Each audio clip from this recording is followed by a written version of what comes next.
Hello दोस्तों आज blog रे किसी अलग होगा जाऊँगी तो फास्ट तो अलग होमर हेयर स्टाइल टिके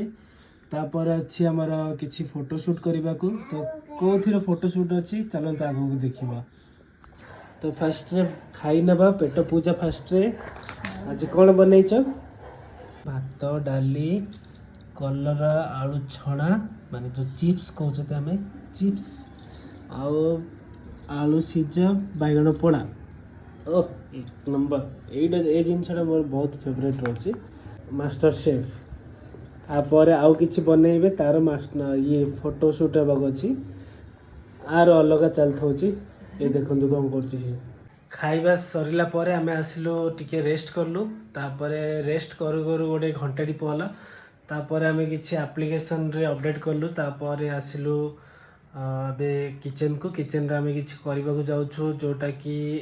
टिके इम्पोर्टेंट अछि जोटा कि टिके स्पेशल भी अछि आ परठा मोर नेक्स्ट ब्लॉग रे हमको जाना पड़ियो जे कोन कोथि पे आमे ये फोटो शूट करूछु और कोथि पे ये आइटम्स बना जाउछि ओके सी यू देन।